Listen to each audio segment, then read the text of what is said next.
अरे हमरे प्रधान जी के बोलाई दे देवर जी। अरे माई हो कहाँ पिराता कैसन?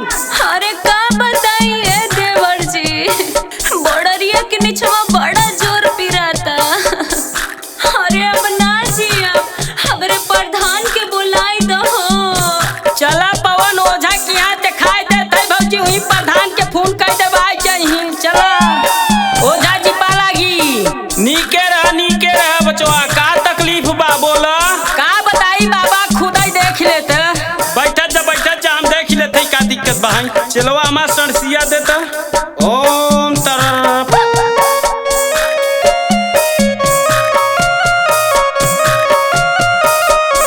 इलाहाबाद से चली बा भवानी आई हो रा, आके पहुँची बा झूसी स्टेशनी आई हो राम।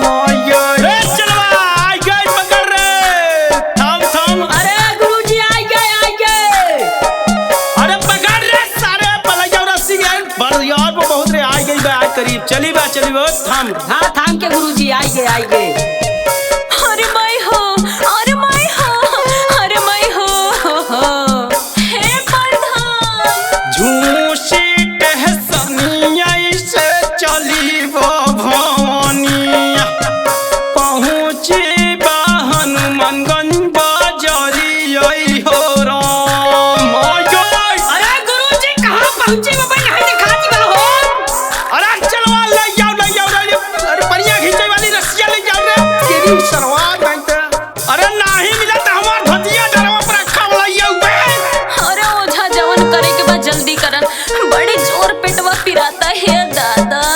हनुमानगंज से जे चली बा भवानी आई है राम, पहुँची सैदाबाद बाजारी आई हो ना। आई गई चलवा आई गई रे। अरे आवत है बाबा, थामे है आ गए।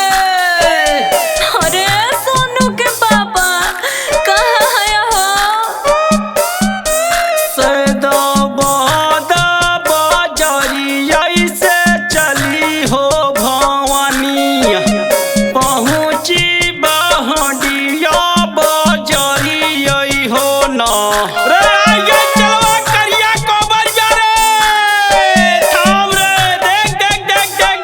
अरे कहाँ बा गुरुजी, दिखाता ही बा तो है दे आना चापे बा है। अरे माई हो, अरे माई रे। अरे प्रधान जी लागत अब ना जियो बे प्रधान जी। हम उस दिने बबक बरिया में गए रहे आम बीने, लागत वही चुरैलिया धैले से। अरे माई हो माई, हे चुरैलिया सौतिनिया कहाँ से हमें धैली है सिए राम। अरे पवन ओझा जल्दी कुछ करा। अरे हडिया बाजारिया से चली बा भवानिया, पहुँची बा बराउत बाजारी आई हो ना। आई गई अरे अरे बे चलवा संभाल रे, अब न बर्दाश्त होए रे से।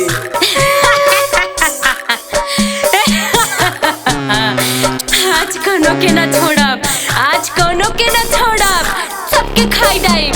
अरे ये बड़ी प्यारी रे बियारी। अरे हे चौखा रे कर ततवा बड़ी उज्जरी रे। जलेबी दे है कारे हथवा में। अरे बाराउदा बाजारिया से चली रे भवानिया, पहुँची पंकज नगर चावर वही पे ना।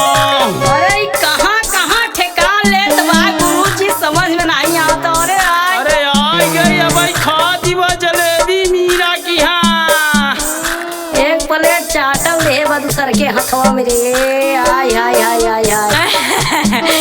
चटवा के संगे टहू के खाब। चवर हवाई से चली रे भवानिया, आई पहुँची भेलासी नागरी आई है ना। आई चलो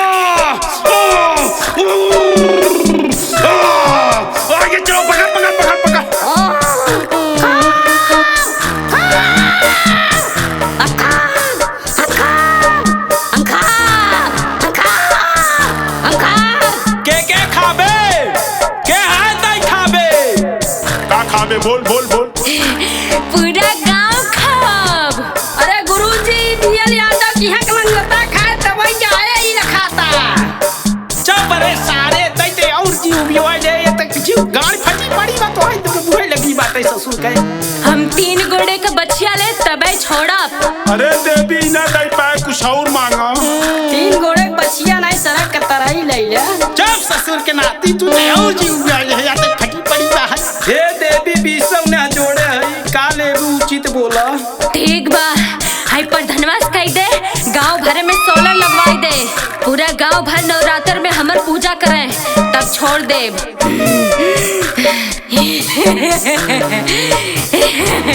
का हो प्रधान मंजूर बा? दुहाई पवन ओझा हमरे मेहरारू ठीक कराए दे, हम कुल कराई दे, हम कुल कराई दे। तब चली जाओ।